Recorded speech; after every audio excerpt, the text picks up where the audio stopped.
Hey pilots, this is Craig again with Paraglider Service USA. And today we're going to go over the Excel spreadsheets that have been specifically designed for PHI paragliders as well as Nova paragliders. And the designer's name is Ralph Ants. He's a mathematical engineer, and he's put these Excels together like you wouldn't believe.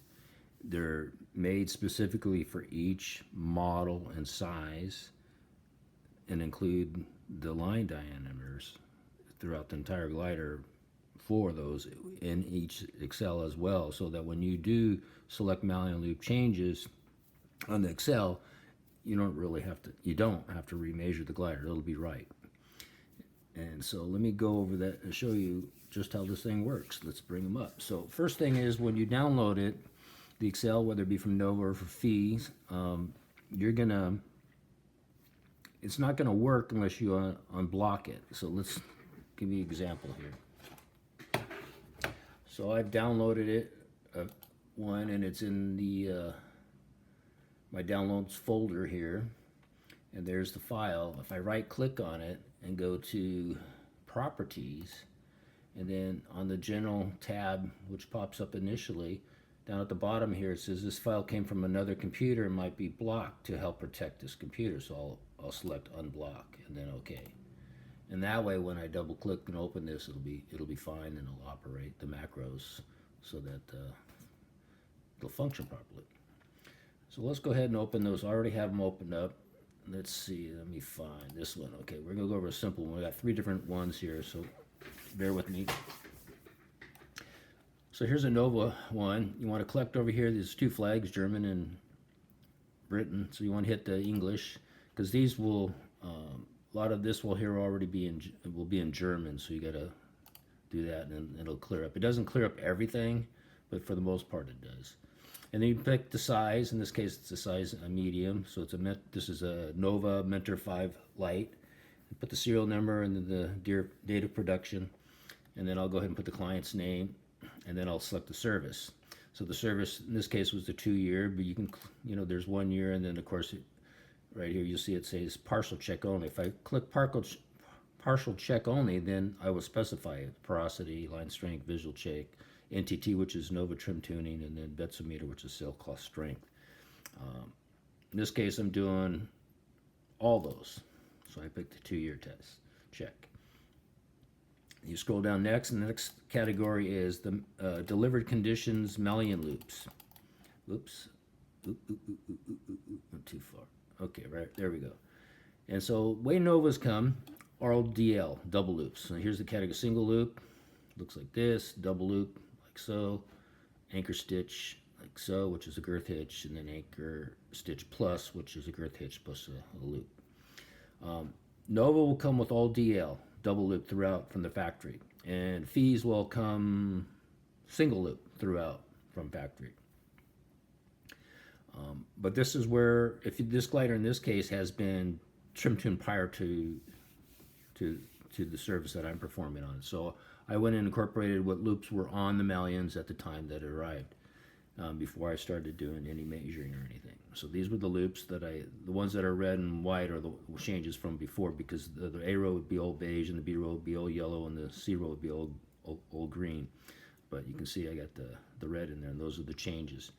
Then we go to the next category, which is the porosity. And so I checked the porosity, and they were all above 200 seconds, so it passed. Okay. And then the next category was line strength. Well, this is a 2-year check, and these are Dyneema main lines for the A and B row, so it's not needed until the second 100-year check.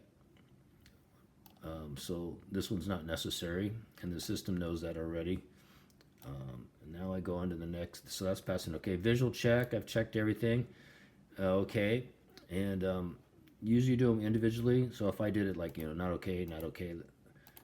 Let's say they were all like that, hypothetically. Well, that's what they're going to be when you first open it, and you have to go ahead and select OK once you do those checks, if this check is required. So one little trick of the trade here is, if you look, it says profile cross ports, and then risers here, right in between, right about this line. See my cursor, which is plus? See how it turns into a hand? That's the secret button, because it doesn't do that anywhere else.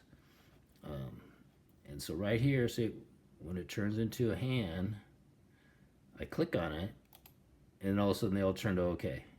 So that's called the Chiefs button. It's hidden. So I just wanted to pass that along. And then the next category is the malleable loops after you make the changes. So this, you don't make the selections here. It's going to be on this, see down here at the bottom left corner.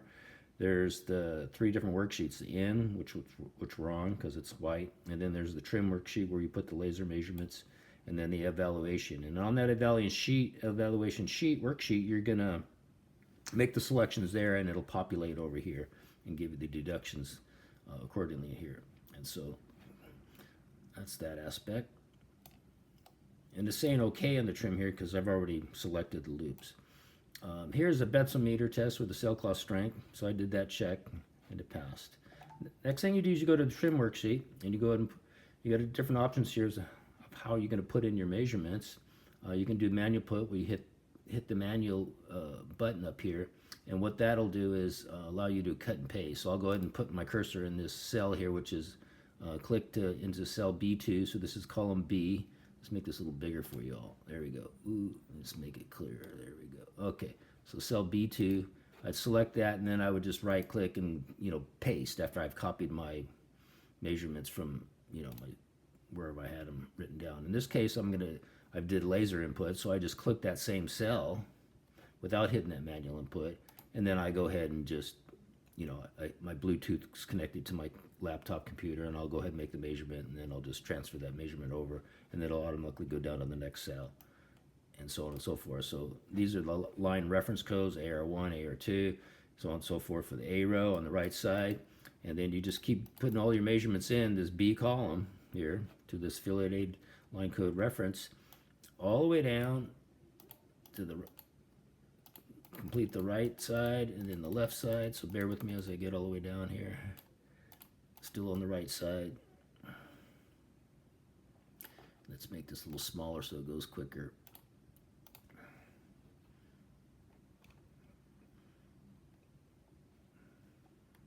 So I'm on the left side now. And at the very bottom, it's going to say the gray button says evaluation. Finish evaluation. So you click that and it'll go, it'll do a bunch of flashing and it'll switch over to this page here. And on this worksheet page, it'll have the results of all your individual line lengths on this table, and then down here is the line group variances on this table below where my cursor is circling. Up here, here's your tolerances on your upper right, upper left. So the main lines are plus or minus 10 millimeters. The total line length of the line set itself in comparison to specification can't be no more than 50 millimeters in shrinkage. And steering lines are plus or minus 25 millimeters. The symmetry between the right side and left side, no more than plus or minus 10 millimeters. Can't even talk, 10 millimeters. And then pitch break is plus 4 millimeters and pitch speed is minus 4 millimeters. And that's meaning the difference between the rows. So I compare A1 with B1, should be no more than plus or minus 4 millimeters, and then C1 with B1, no more than plus or minus 4 millimeters, and then D1 to B1. So we compare everything to the B row. That'll be done on this line group variance chart, not the individual lines. And so that's our tolerances there. And then this table here automatically populates all green when everything is right. And so the only way to get them right is you make the right selection and your choices of your malleable loops, and then it'll populate. So the one area that's not is right here. The pitch might be wrong, okay? And so the line lengths themselves are all plus or minus 10 millimeters, and they're not the symmetry, and everything's meeting the tolerances on the individual lines except the pitch. And so the where we go to adjust the pitch is down. Oops, I went too far. Is right here. So it's got two tables here, two separate tables. They both are showing the same values but different perspectives. So right here's the real values that are taking the line groups of the A row, B row, and C row and spilling them out here, the average result of the line group. So like A1 has got two lines in it, and -3 and -3 makes the average is -3, and then line group 2 is -1 and 1, well, it's -1, and then over here on the third line group on the A row we got 2, 4, 6 lines, and the average result there is -1, and so that's how that works for the line group variances. It gets the average of each group, and so on and so forth. So these rows should all be colored, like the letter is. So A row's all beige and they're right. B row's all yellow, and C row, whoops, we got a red one, red one, red one, and so we just pick one to work off here. We can work off this one or that one, it doesn't matter. This is calibrated for 0, B is row is 0, and this one's the real values. So it doesn't matter which one you work off, but you look at it to get these things right. So we want to make these red numbers turn to the color of their affiliated row. And so we're looking here 6 on the right hand side, and the row C, C2 is 6, and so C2 versus B2, the difference is more than 4 millimeters, so that's why this number is red. So we got to get this thing down a little bit. And so the D and the C's are connected together, so when I make a change here in the C row, it's going to change them both. And that goes for, you know, the other side too, just the opposite. So I got a D off, but the C is okay, but I got to make the mailing loop change on the C row in order to get that right, so we'll go ahead and make these changes. So let's scroll down a little bit here. And so what we have here is where the changes take place with the mailing loops. So these are the same groups, A1, A2 on the right, A3 on the right, B1, B2, B3 on the right, and then, you know, the same thing on the opposite side here. A1 left, A2 left, A3, and so on and so forth. So I want to go ahead and make some changes here. So if I look at A1, excuse me, AC, this is C2 on the right, you know, everything's at 0. The 0 is denoting on these little tables here for the line groups where it is adjusted at when it was in its delivered condition. So one on the end page here at the very top, the loops that I put in are, these are all going to be noted at 0, so I know when I make changes how much it changed from the way it was, you know, delivered. And so that's what this is doing. So that zeroed it out, even though it's got the 0 usually is always in this position right here, the second one over, and then it goes double loop, anchor stitch, and anchor stitch plus, and then over here would be the single loop because they come double loop at the 0 line. And so now that it's been pre-adjusted, then it's showing accordingly. So I need to make a change right here on C2. So C2, it's at 0, of course, and I need to make this shorter because 6 is a little too high. So I'll go ahead to the next thing, which is -3, and see that number changed on C2. So let's go back. If I'm back at 0, see it's 6 and 5 right there. Watch those numbers when I click over here for I'm going to the next loop, and it went from a 6 to a 3, but it's not quite enough. It's still red. It's right at, it's probably like 3.25. You can't see behind the scenes here, but it's more than 4 millimeters difference from the B row.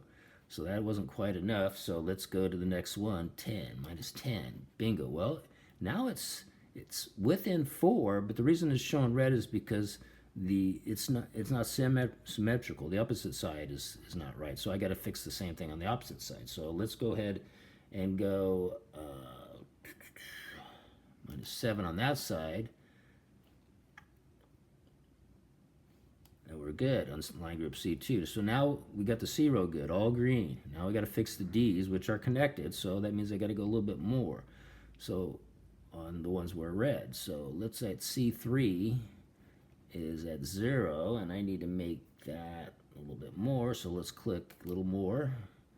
It made it close. It's 5 millimeters off, and I can't go anymore.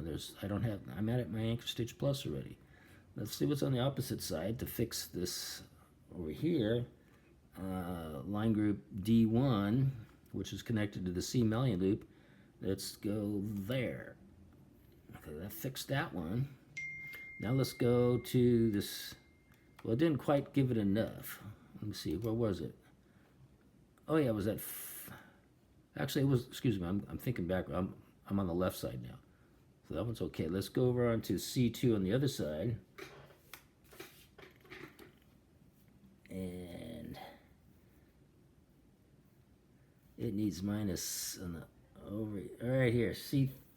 C3, excuse me, is at 5. I need to get that down a little bit, just a tad. So let's go to the next loop. Bingo. Now I got blue line, but it messed up that row. Okay. Well. And if I go over 3 there, I fix the other one, so the whole D row's better than it was before, but not quite there. So I got this red one and this red one. Let's go to, sometimes you got to make adjustments in areas that are good to make things get better. And I need a little more over here. There we go. It's looking better. It's brought these numbers down in comparison. Let's go a little bit more here. There we go. Okay.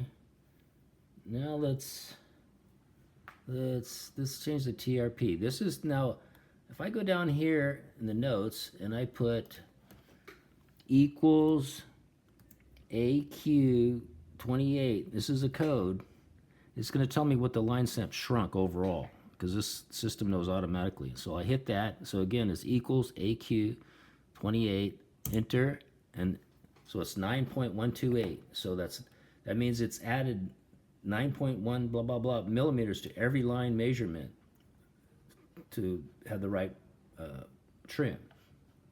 And so I did that. So it's shown I got everything passing pitch-wise now. I'm all green, but I don't like these red numbers. And this one at -10 was still passing, but this one's -11. It's just 1 over.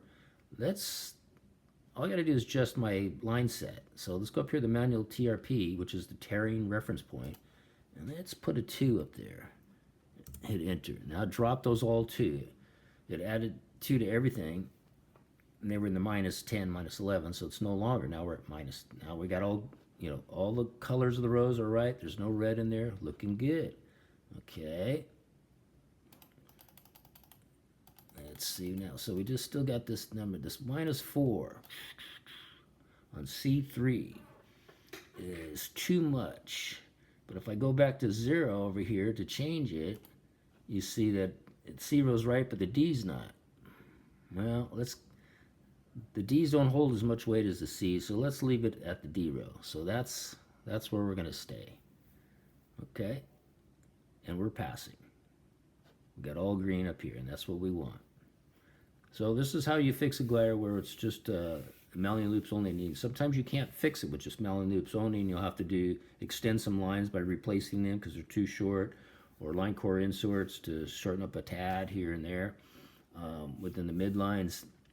But in this case, this example shows how it was done, just the Mallet loops only. We'd like to get this D row all blue, but sometimes it's, we require that for the A, B, and C row, but the program does allow a little exception on the D row to have a little fudge it a bit, because these don't carry any weight like the A, B, and C lines.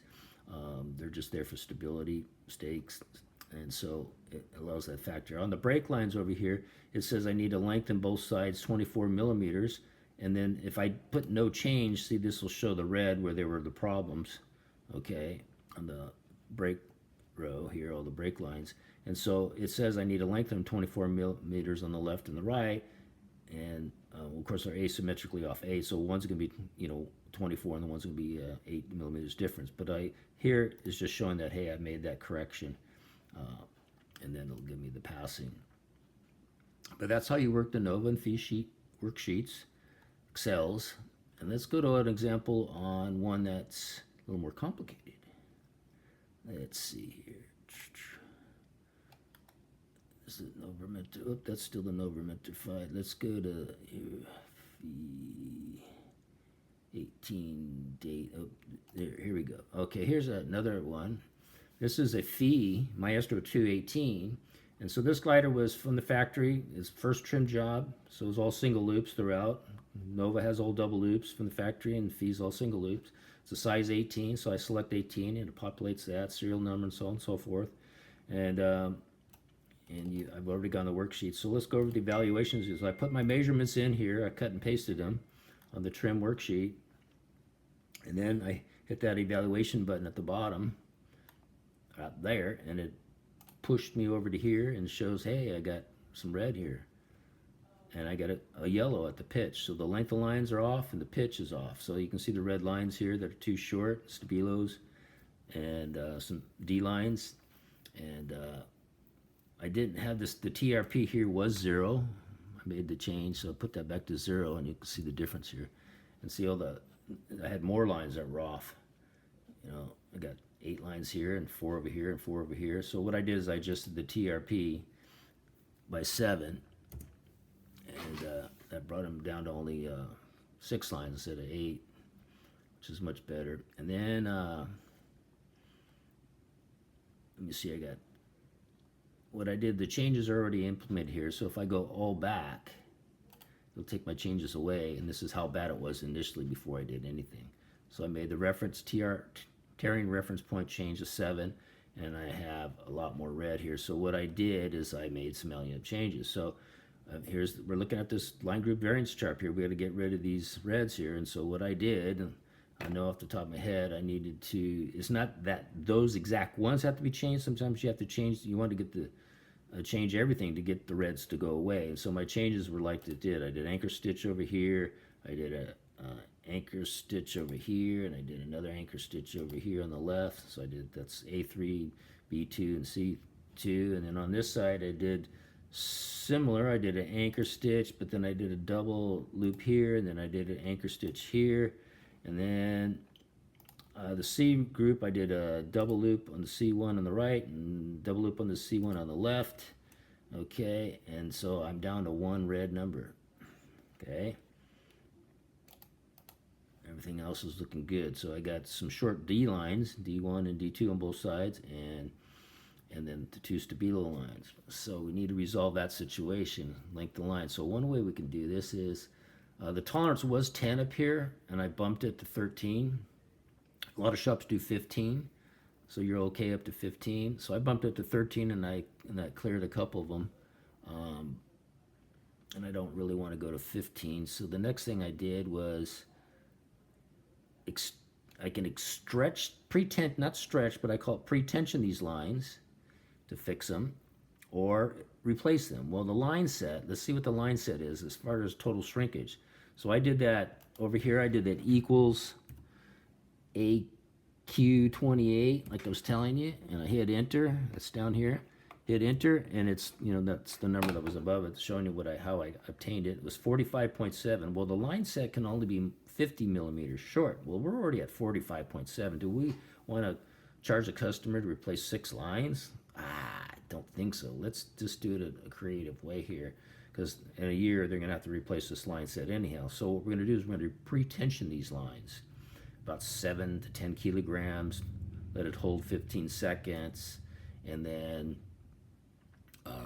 wait an hour after you're relaxed, and then remeasure them at 5 kilograms and see where they're at. So we'll get a little more extension out of them, and they'll hold. And we only pre-tension, we don't pre-tension the A and B lines on line group 1 and 2, because they won't hold within a week. They'll go back to the original lengths, but the stabilos and the CD rows, they'll actually hold with a little bit of pre-tensioning. And so when I did that, let's go to the next worksheet here. I'll give you those results because, oops, I went to the wrong one, right there. Let's go to the evaluation. So what I did is I went ahead in here, and when I made those pre-tensioning, I went ahead and remeasured those lines, and then I input them here on the trim sheet, and then I hit the evaluation button, and then spit out the results. And so the results were different. I had to change the TRP to 1 up here, and then because these lines, see, they're at 12, 9. Minus 12 is the most here, and then I got 1 red one, minus 13. But the line group average was passing. So that's the only one that's out of the whack, and everything else is fine. But it's just barely, so that's suffice. And the sheet saying is we're green all across the board, we're passing, and we're good to go. And so that's just to show you how we go about working with a sheet when you're just, previously I showed you with all Malinoops. In this case, we had to extend some lines by pre-tensioning, and sometimes it could be line. And now if this thing didn't have this much shrinkage on it, what was it, 45.7 millimeters in shrinkage, give or take, and then we would have actually, if it had, like, let's say 20 millimeters of shrinkage, I went ahead and actually replaced those lines. It would have been an investment worthwhile to go ahead and replace those lines and extend them, the C1, Z2, C2, and then the 2 stabilo lines that were, out of whack, and it would have been good to go, and then they would have been, they wouldn't have to replace the line set in a year or so, because we didn't have that shrinkage that was close to this tolerance level here, which is 50 millimeters is the max. So there we go, folks. Just hope you have a good idea of how this all works. Here you can blow this graph up to see it up close. And what we see here is plus or minus 3 millimeters on the line groups. That's a great trim job. It's really hard to get those low tolerances, but that's what these programs allow us to do. And what I did is I actually modified that table. And the way to show you do here is the graphics number here. Actually, it was 0. So the breaks can be offset in case your target's like 10 millimeters away from where you're measuring. You just put the offset number there to make it all right. We already know about the tearing reference point, which is re-zeroing the glider based on a shrink it has, because the harness will be, in this case, it was 45.7 millimeters closer to the canopy. So we had to add that number throughout, and that's what the system did. And in this case, once I remeasured them after I've extended them, it actually changed that reference point to 45.55 down here. And so, but in any case, the one on the graphics was 0 originally. It was blank, which would be 0. And if I hit on this, you'll see that it was, the end result was -2 was the lowest number. Because what these are is each of these are the line groups showing the highest number and the lowest number within the average of that line group. And the highest was 4 and the lowest was -2. I thought, well, heck, I'll split the difference. It's going to be the same results, but I'm giving another perspective. So I went up to the graphics cell up here and I do -1. Whoops, I did a *1. Let's change that. I want -1. Enter. Okay, I go back to the chart, and what it did now, you look closely, now it's +3 to -3. So it's split the dips. A new perspective, same results, but showing it from a different view. And so there's how you go ahead and modify or adjust the perspective on the graphs. And so I think that covered all the bases here. There's some more other tricks, and I'll get on later on the advanced techniques later on. Talk to you all later.